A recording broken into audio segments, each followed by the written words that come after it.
ya las consideraciones finales para presentar esta declaración anual de personas físicas, que como hemos comentado, no solamente con este tema de las declaraciones anuales, sino con el tema de la contabilidad electrónica.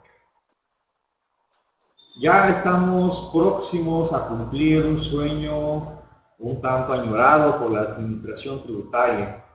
¿Cuál? Pues que toda la información esté concentrada, que el contribuyente pueda tener de manera predeterminada una propuesta de determinación de impuestos.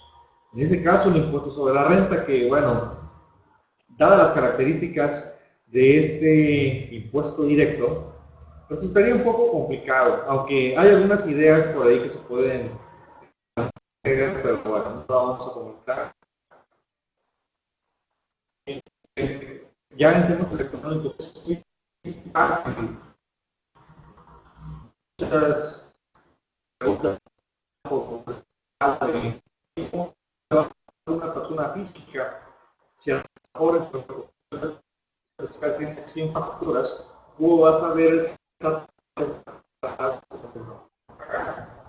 Bueno, es tan simple como obligar al emisor a que ponga exactamente cómo es que estarán las condiciones de pago, si será en una sola exhibición o en parcialidades. Y entiendas, el pago en una sola exhibición, en la opinión de Mario Beltrán, entendería que pago en una sola exhibición es flujo de efectivo en el mes en el que corresponde. Oye, si el cliente no me paga, bueno, ahí es entonces donde vamos a tener los problemas, pero sí, ya pienso que estamos a pocos pasos para poder ese tipo de determinaciones. Ahora, no solamente en cuestión de ingresos, también la vamos a tener en la cuestión de los gastos. Y con ello, hasta cierto punto, determinar una base de impuestos. Pero ¿en dónde está el problema o en dónde está la complicación propiamente? Bueno, esa la vamos a tener operaciones que no están relacionadas directamente con los ingresos o egresos de, en este caso, el contribuyente persona física. También con la persona moral ocurrirá que a lo mejor tanto se habla de la discrepancia fiscal, tanto se habla de operaciones que hasta cierto punto pueden delatar al contribuyente, en el sentido de que a lo mejor a nosotros como contadores nos da la información solamente de los ingresos y los egresos y un estado de cuenta, pero parece que solamente el empresario quiere que conozca la información. Y yo en otros foros he estado señalando propiamente que entre el contribuyente, sea cual sea su régimen de tributación, y el contador, debería de existir una relación un tanto íntima como la que existen con médicos y pacientes. Porque en la medida en la que el contribuyente, llamado de una manera genérica, nos cuente todas las operaciones económicas que realice, en ese momento nosotros podremos dar un diagnóstico general de qué es lo que ocurre con su situación fiscal. No puedo pensar solamente voy a acumular ingresos, voy a acumular egresos y hipotecar contra el repositorio fiscal, sino que pueden haber otros elementos, que es lo que vamos a comentar en esta tarde. Puede, por ejemplo, existir adquisición de inmuebles. ¿Quién es el primero que da la información? El notario. Si no la da el notario, si el SAT no logra recabar información por parte del notario, bueno, a través del registro público de la propiedad. Y si voy a adquirir un automóvil, es una pregunta muy socorrida en estos tiempos, más para los contribuyentes del RIF, es que adquieren este tipo de bienes muebles, pero no logran tener en claro, no logran demostrar cómo sustentar el tema del lavado de dinero, no, sino simplemente que exista esa fórmula aritmética que los ingresos superiores a los egresos. Porque en el caso contrario, pareciera que no hay una pérdida fiscal. Y sí, pero siempre y cuando sean declarados. Pero ¿qué pasa cuando los ingresos superan a los ingresos declarados? Tenemos este fenómeno de discrepancia.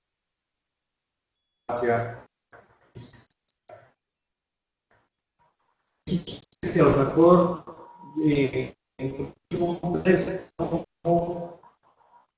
en efectivo, transferencia, o simplemente el banco lo deposita en mi cuenta bancaria. ¿Qué efectos va a tener?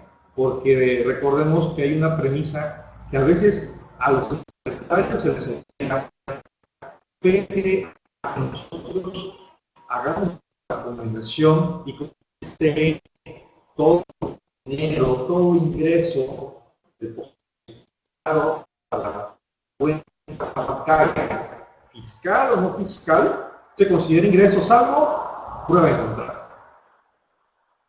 También puede existir otras situaciones, por ejemplo, también el tema de las tarjetas de crédito.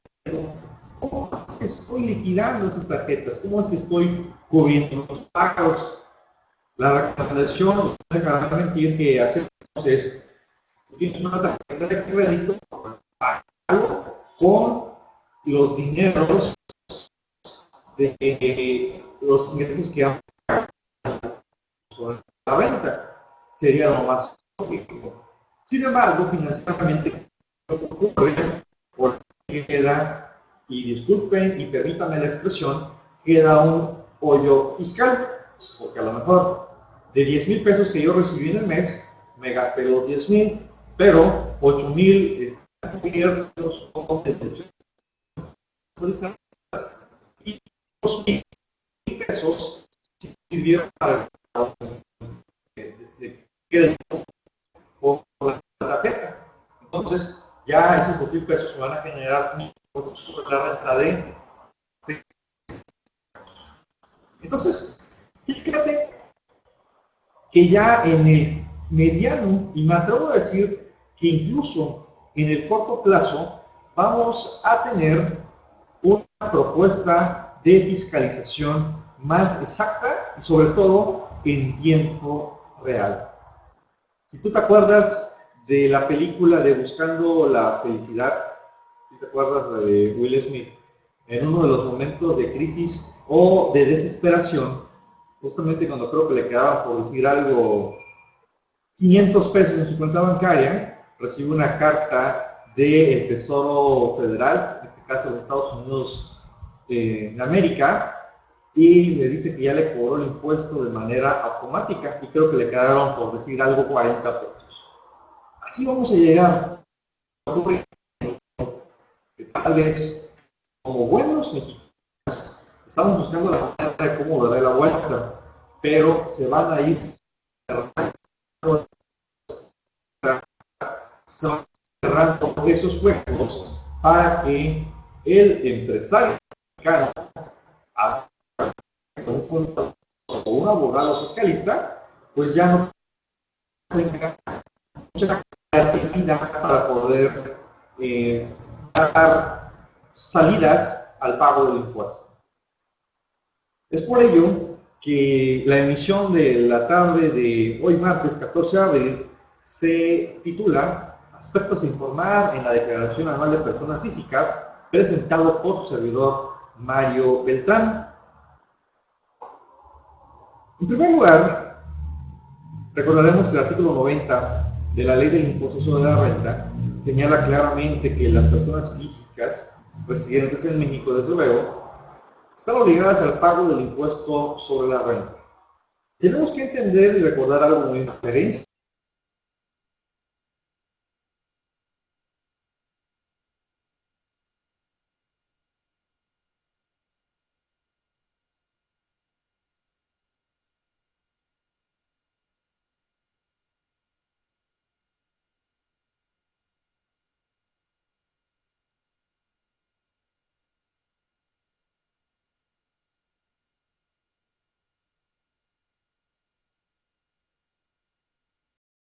en la primera diapositiva, señalando que las personas físicas pueden obtener los ingresos de diferentes formas o de diferentes maneras.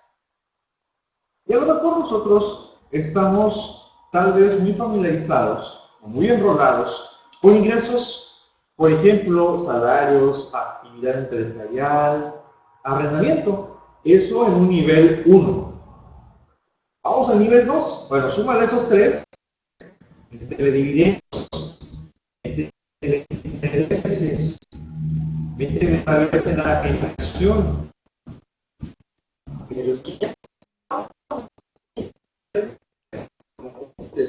La mayoría de los capítulos tenemos solamente con ingresos grabados para efectos de la renta, porque esos tú los conoces, sino que a lo mejor el empresario o el contribuyente cometió el descuido, a lo mejor se descuidó, atender la recomendación preventiva que tú le diste. A ver, no meta otros ingresos en efectivo a su cuenta. Si alguien le va a depositar, hay que documentarlo. La fecha de depósito, identifique quién se lo está por la ley del aval, sino que hay que ver si ese tercero que nos va a transferir el recurso, sea por préstamo, a lo mejor nos va a regalar a través de una donación, que en efecto sea un contribuyente que ha cubierto sus obligaciones fiscales. Este artículo 90 pareciera que está compuesto de 2, 3 párrafos, pero contiene la información trascendental y fundamental para que estas personas físicas puedan elaborar su declaración anual. Tenemos aquí el primer punto. Estamos todavía en el artículo 90 de la Ley del Impuesto sobre la Renta. Nos dice la letra: las personas físicas residentes en México están obligadas a informar en la declaración del ejercicio sobre los préstamos, los donativos y los premios de ejercicio, siempre que estos ya sean en su conjunto excedan de 600,000 pesos. Vamos a comentar este párrafo porque a veces, por comodidad de o de contribuyente, no atendemos en el modo imperativo esto que nos dice están obligadas, pero también en el modo preventivo el curarse de salud. En primer lugar, establece la ley del impuesto sobre la renta, que es una obligación que tienen estas personas físicas de informar en su declaración anual sobre esos tres conceptos que ya señalamos, siempre y cuando superen los 600,000 pesos. Nota cómo no distingue si es en efectivo o transferencia o cheque. Solamente con que excedan los 600,000 pesos estás obligado a hacer esta información. Ahí, exactamente por ahí va, colega Emanuel. El hecho de que la ley me obligue a través de un monto de 600,000 pesos, y no me dejarás mentir, que en contabilidad existe un origen o una fuente de los recursos y desde luego su aplicación. Entonces, si yo a lo mejor digo, tengo de ingresos por sueldos, 200,000 pesos, por 200,000, por arrendamiento 500,000, por dividendos 700,000. Todo eso suma 1,500,000 pesos. ¿Cómo es que llego a esta función? Bueno, de manera voluntaria, confiando en mi buena fe de declarar esos ingresos y porque a lo mejor ya se llegó la información para tener esa información precargada. Entonces, yo tengo 1,500,000 pesos de ingresos declarados de diferentes maneras. retenedores, patrones, o todo contribuyente a través de las ya tenemos 1.500.000. Pero, ¿acaso el SAT no tendrá, y no hablo de una facultad, no tendrá la capacidad o la habilidad de verificar a ver qué cuentas bancarias tiene abiertas Mario Beltrán en el sistema financiero mexicano? Las va a consultar en el banco rojo, en el azul, en el morado y en el verde, por decir algo. Tiene 4 cuentas bancarias Mario Beltrán, están identificadas.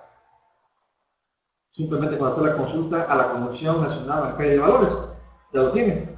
Pero ahora, imagínate que haya la revisión, tendría que tomar 48 estados cuáles son propiamente los depósitos y los conciliables. Pero eso pareciera que es un proceso ya de la época antigua. Ahora en la neocontaduría, vamos a llamar así, muchos, y por favor, quisiera que alguien me compartiera simplemente su afirmación diciendo, ¿quién no ha visto XML de estados de cuenta bancarios? Porque ya los estados de cuenta bancarios, aparte de que están en papel, también vienen estructurados con ese lenguaje de programación del XML. Sería fácil, gracias, existen los XML en el estado bancario. Alguien que pudiera hacer, tomar el XML, lo arrastra a Excel y ya tiene los movimientos. Y ahora sí, empezar a sumar los 48 estados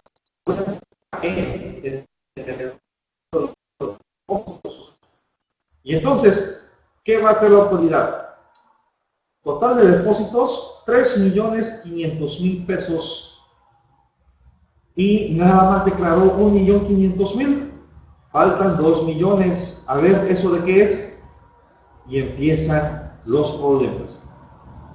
Entonces, la recomendación, y así como amablemente el colega Emanuel nos ha invocado, valga la redundancia, recomendamos y sugerimos ampliamente que aún los préstamos, los donativos y los premios no hayan se perciban efectivo, ya sea moneda, ya sea con transferencias, ya sea con cheques u otros medios en donde intervenga el sistema financiero mexicano. ¿Sabes qué? Infórmalos. Hay que hacer una distinción también. No es lo mismo declarar a informar. ¿Por qué te sugiero o por qué te recomendamos la información de estos conceptos aún no estando obligado? Porque posiblemente con un préstamo de 100,000 pesos, que a lo mejor sea la única operación de la que estamos señalando acá, tú hayas dado el enganche, pero la agencia automotriz sí te declaró el SAT. Acuérdate que eso lo hacen mes a mes. Cuando tú estuvieras en el sistema de la declaración fiscal, puedes conocer que las agencias automotrices de quién los compradores de estas unidades. Entonces, oye, 100 pesos que dio de enganche, dice la agencia del automóvil del caballo, por algo, que lo pagó en efectivo. Pero en la declaración anual, casualmente todos los ingresos los gastó, no tuvo utilidad. Y entonces, ¿qué es lo que está haciendo este amigo? Empiezan, en primer lugar, las presunciones, en segundo lugar, las invitaciones con determinación de impuestos, y en tercer lugar, ya facultades.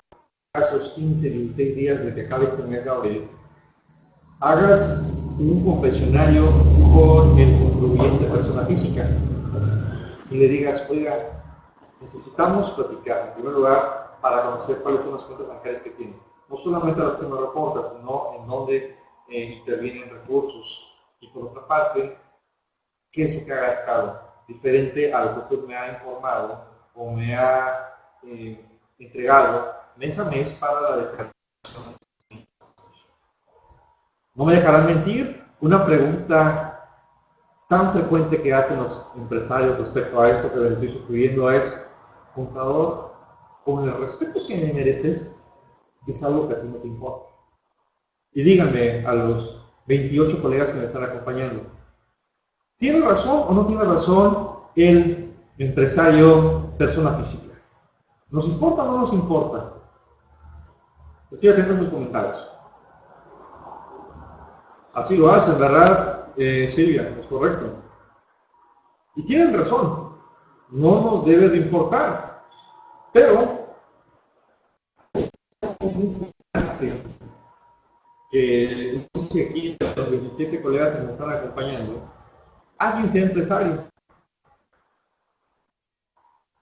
Hay una diferencia muy importante entre, y lo digo con el respeto que me merecen, un comentario que voy a realizar en el ánimo constructivo. Hay una diferencia muy importante entre colegas que solamente presentan una declaración basados en la información que tiene el Declarasat y el otro grupo de colegas que, como ustedes, están retroalimentando sus experiencias, sus conocimientos. Cierto es que tal vez somos más los que solamente nos basamos en el Declarasat. Los 8 que están, 28, 29, que están capacitándose a través de la interacción con diferentes colegas, en ese momento ustedes hacen la diferencia. En general, siempre lo bueno o la calidad está en la minoría. Y los que estamos en la mayoría hacemos las cosas a la, como dice por ahí, a la ahí se va. Dice Manuel, yo lo que hago es pedirle que me confirme por correo electrónico que no tiene préstamos, donativos o premios, ya que es responsabilidad del contador declararlo. Exactamente. Miren, ahí tenemos una sugerencia o una idea de qué es lo que podemos hacer relativo a los préstamos, donativos y premios. Colegas, ¿hasta aquí alguna duda, comentario? Mientras se gestionan los donativos o comentarios, incluso retroalimentaciones, les quiero comentar, y espero que el próximo martes voy a tener de invitado al contador José Luis Leal Martínez en el programa de Enlace Empresarial, ahí en www.estrategiaintelectual.com. Martes a las 5 de la tarde vamos a estar platicando precisamente de declaración anual de personas físicas. Ahí sabemos que es un líder aquí de Anafinet y lo invitamos para que nos comparta su conocimiento, su experiencia y sobre todo que podamos aprender. Bueno, entonces vamos a continuar después de este pequeño anuncio.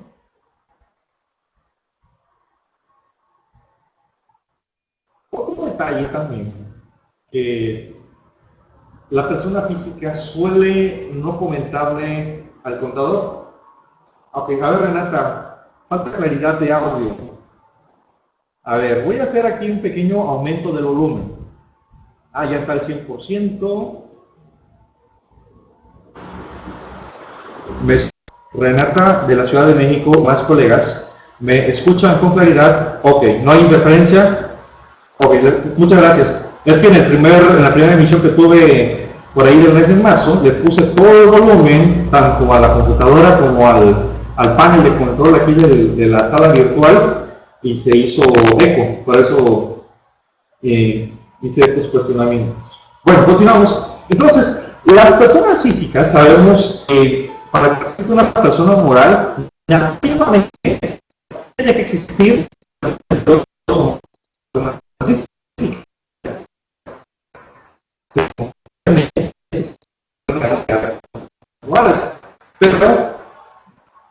se tienen que formar personas físicas. Entonces tenemos la distinción, personas morales con fines lucrativos y con fines no lucrativos. Entiéndase que los que pues, forman parte de personas morales con fines lucrativos reciben la utilidad o la ganancia a través de los dividendos, y eso está claramente en el capítulo 8 del título 4 de la ley.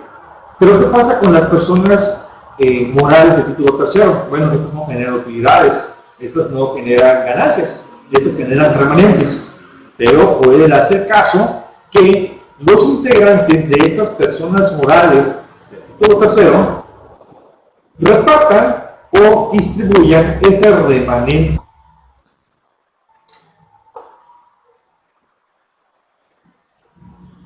Es posible que estas personas repartan ese remanente, que ese remanente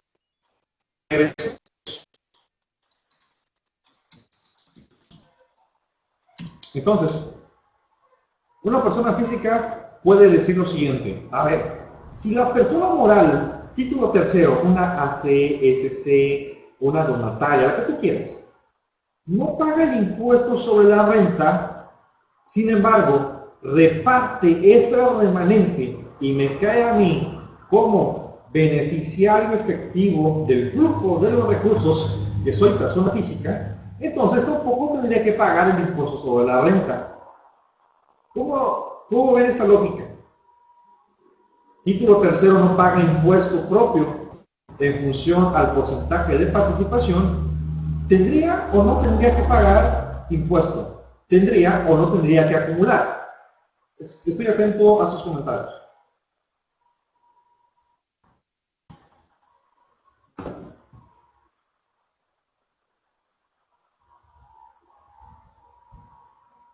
Hagamos interactivo el...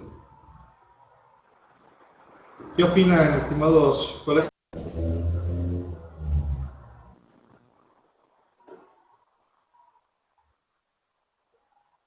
¿Debe o no debe de acumular?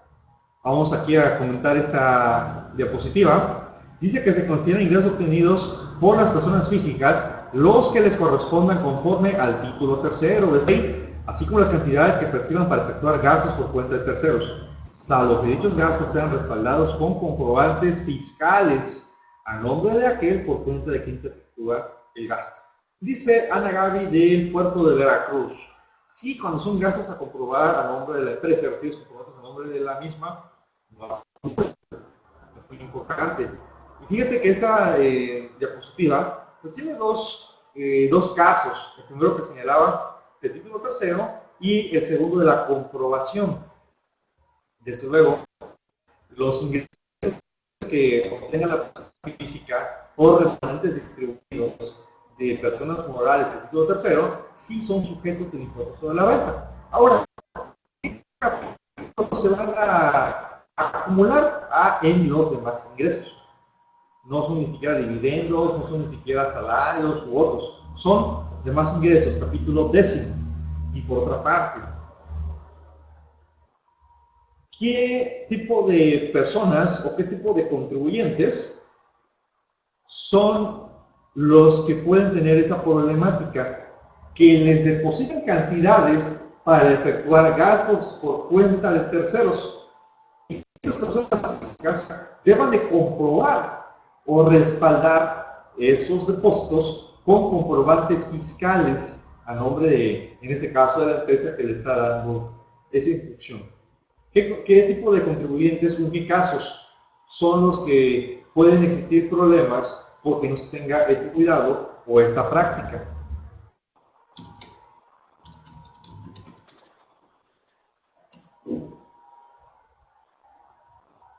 Bueno, donde yo lo he visto es en el sector de la construcción, con los residentes de obra.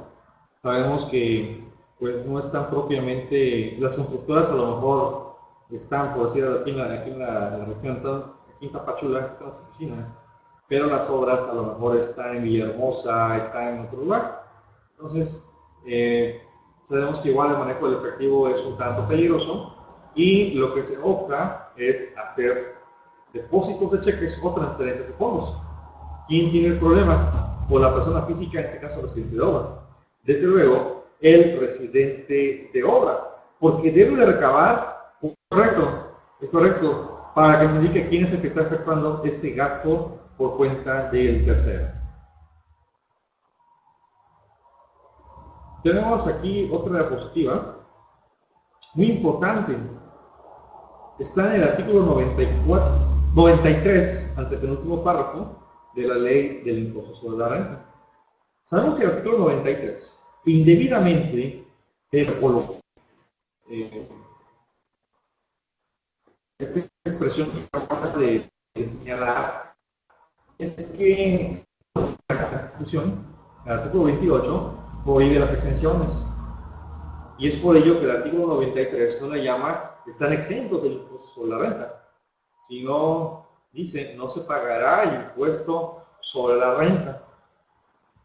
¿Y por qué esto? Bueno, porque recordemos que el artículo 28, fracción trigésima, sí menciona la palabra exención, y los amparos que se fueron promoviendo atención a esta fracción trigésima en el 28, no se paga el impuesto sobre la renta. Ok. Dice, las exenciones previstas en las fracciones 17ª, 19ª, inciso A y 22ª de este artículo, o sea, el 93, no serán aplicables cuando los ingresos correspondientes no sean declarados en los términos del tercer párrafo del artículo 150 de esta ley. No todo el ingreso exento está sujeto a un tratamiento especial. Esos tres supuestos, ahorita los voy a detallar, a qué se está refiriendo, son los que, como de lugar, yo los debo de declarar. Oye, pero no paga impuesto. No paga el impuesto, pero por disposición nuevamente de ese artículo 94 de la ley del impuesto sobre la renta, si no los declaras, ¿cuál es tu consecuencia? Se convierte en ingreso acumulable, perdiendo la exención.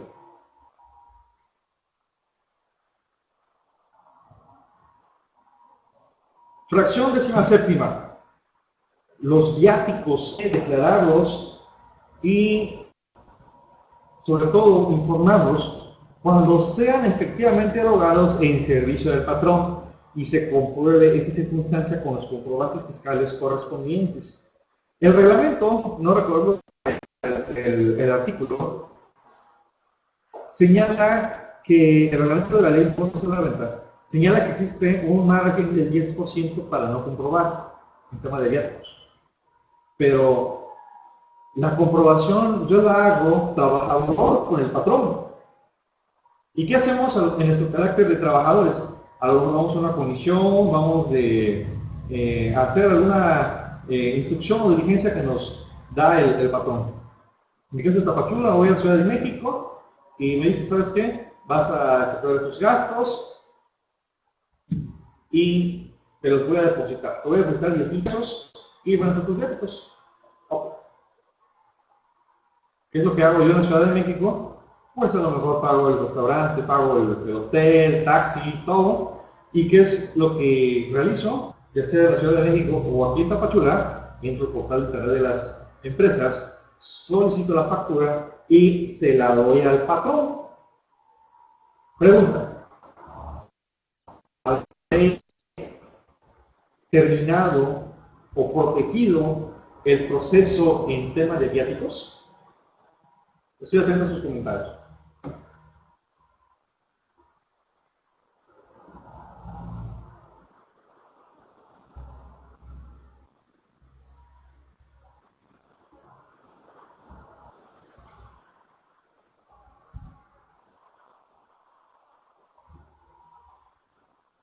¿Qué opinan, colegas? Se reporta en la DIM y casi nadie lo hace. Así es, pero eso lo hace el patrón. El detalle está, estimado Emanuel, que puede realizar el listado de cuenta bancaria y en la premisa que formulaba al inicio del programa, declaré 500,000 y tengo en mis estados de cuenta bancaria 700,000 pesos. Los 200,000 pesos pueden ser cuatro viáticos, que ya lo hizo el patrón, estoy de acuerdo. pero algo me faltó a mí como trabajador. Tener un expediente de fotocopias o impresiones de esos XML para respaldar esos 10,000 pesos que me dio.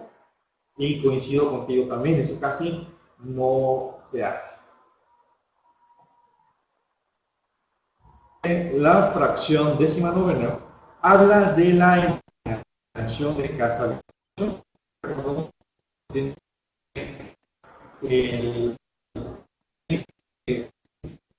O una cantidad no sujeta al pago del impuesto sobre la renta, que eso desde luego lo hace el notario, la determinación. Pero muchas veces nos olvidamos de informar, declarar ingreso por enajenación 400,000, perdón, extensión 400,000. Si yo no declaro esa enajenación exenta, se convierte, bueno, la consecuencia primaria de acuerdo a la ley es que yo pierda la exención y la consecuencia secundaria es que sea un ingreso susceptible del pago del impuesto sobre la renta. Nota o nótese, vaya la variante, cómo es que si bien es cierto, el notario ya en donde se declara que esa casa habitación es exenta, no termina el proceso. Mi responsabilidad como contribuyente está todavía en juego hasta que en tanto...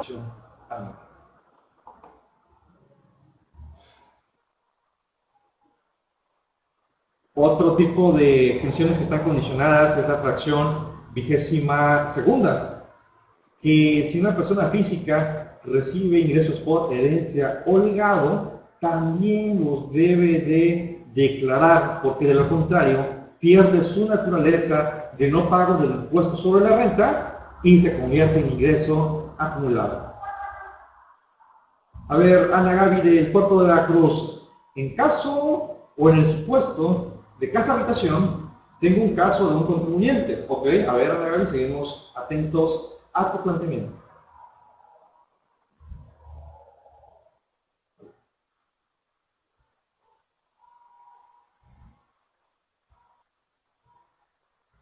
Tiene ingresos por salarios y actividad empresarial, ok.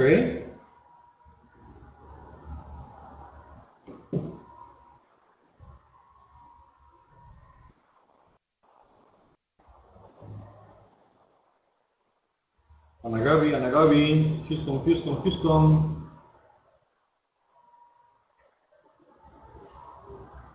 Vende una casa habitación y el notario le calculó el ISR por la venta, ¿correcto? Quiero entender que el monto de la enajenación es superior al monto de las 700,000 unidades de inversión, ¿es correcto? Es por ello que se determinó un impuesto sobre la renta. La casa de habitación estaba deshabitada, no obstante tenía el carácter. Recordemos que el reglamento establece ahí algunos requisitos para que se considere o se presuma que es casa de habitación, el comprobante de un servicio.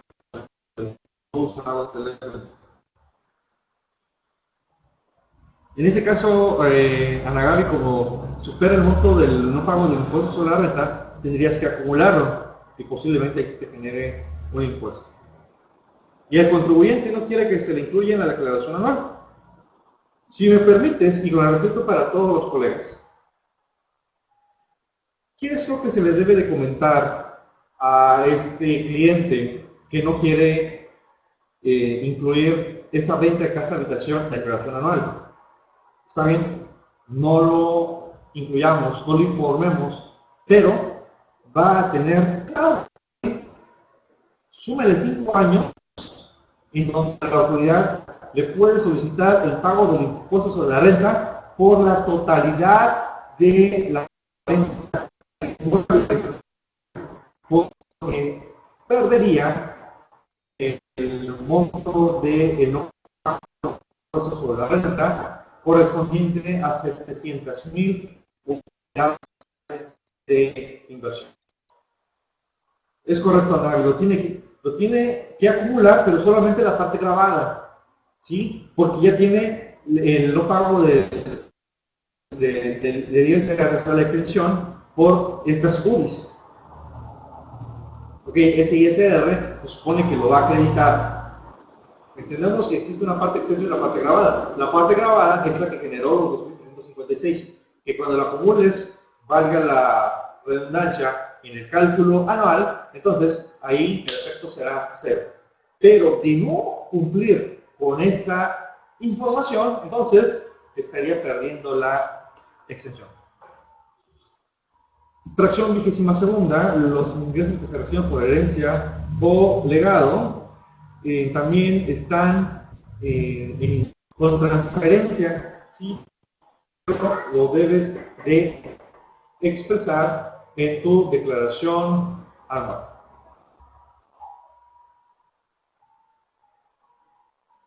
El artículo 150 de la Ley del Impuesto de la Renta dice que podrán optar por no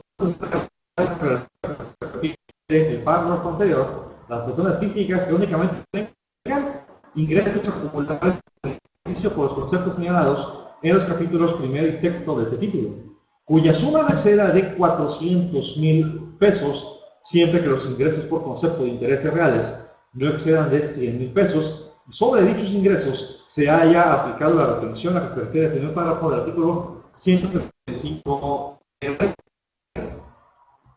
Nuevamente, esta vez está 400,000 pesos respecto a la obligación de presentar la declaración anual. Por el contrario, censo, si está por el monto citado, entonces no te recomiendo, y creo que todos concluimos.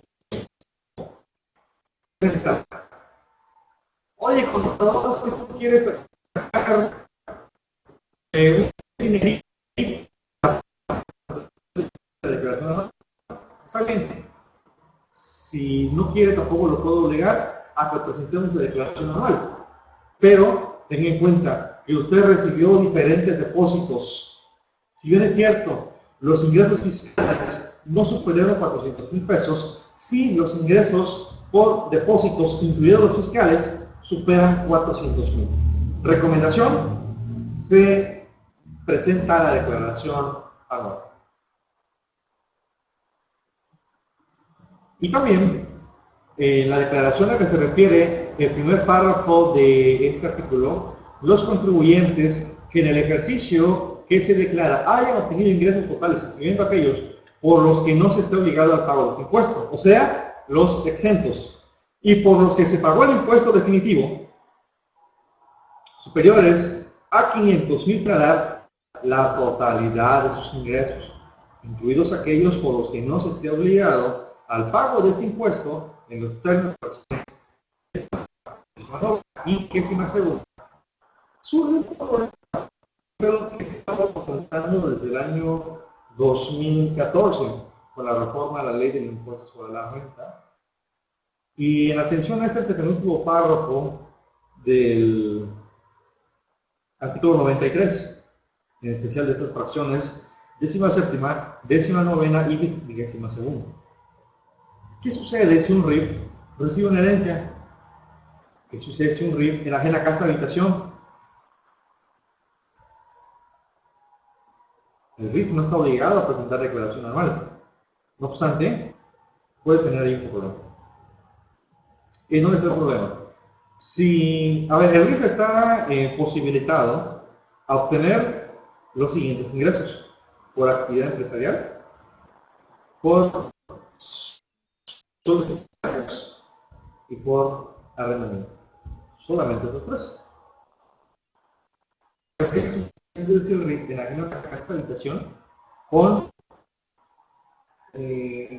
monto o tope de ingresos por los cuales no se paga el impuesto sobre la renta. En teoría, esa enajenación está exenta, pero el RIF dejaría de serlo porque no se permite el nivel para esas contribuciones. El RIF, de no tener cómo presentar su declaración anual, no puede informar. Entonces, yo sugiero, independientemente de esta restricción que tienen esos contribuyentes del régimen de incorporación fiscal, que se pueda armar el expediente. Y como diría por ahí, nadie está obligado a lo imposible. Yo quiero informar, yo quiero declarar si no RIF es enajenación de casa de habitación. Pero también veamos el otro lado, la otra parte. es un harakiri. Porque en el momento que me digas, ¿sabes qué es Satsurif? Y imaginé casa de habitación, en ese momento, ok, te aplico la extensión, te la respeto, pero dejas de ser corporación fiscal. Bien, estimados colegas, estamos llegando al final de esta sesión de la hora del taxista. Su servidor ha comentado ligera y brevemente algunos puntos que las personas físicas no deben de olvidar en su carácter de información o en su carácter de presentación de la declaración anual, considerando que por su naturaleza no pagan el impuesto sobre la renta, pero que también por disposición de la ley se deben de aplicar. Vale la pena que estos ingresos, o más bien, vale la pena que esta información se permee con los clientes y logremos precisamente esa comunión, que el profesional de la contaduría y el empresario, profesionista, arrendador, accionista, todos de los 10 capítulos que incluye el título cuarto de la ley, es una comunicación libre y transparente, en el que la persona física nos diga, bueno, contador, esto a ti no te interesa, no te compete. Y también el contador diga, bueno, pues solamente te voy a aclarar. No, que exista ese canal de comunicación. Bueno, entonces, les quiero comentar también, si por aquí existiera algún colega de León, Guanajuato, vamos a estar la siguiente semana ahí, precisamente en esta ciudad, León, Guanajuato, impartiendo un curso de contabilidad electrónica aplicada y sus efectos en las declaraciones de impuestos. Ahí, para que si fuera posible, nos puedan acompañar. A ver, Fernando dice, las colegiaturas de mi concubina las puedo deducir sin importar que la hija de mi concubina no lleva mis apellidos. Bueno, Fernando, en este caso que estás citando, preguntaría, ¿la hija de tu concubina tiene el carácter de adoptada? Porque recordemos que el estímulo fiscal precisamente refiere a los descendientes, a los hijos adoptados. Tu respuesta es no, entonces no se puede deducir. Gracias, Ana Gaby, por corroborar. Fernando, ¿no puedes considerar como estímulo fiscal de colegiaturas los pagos que realices a la hija de tu concubina, puesto que no tiene el carácter de hijo ni el carácter de adoptado?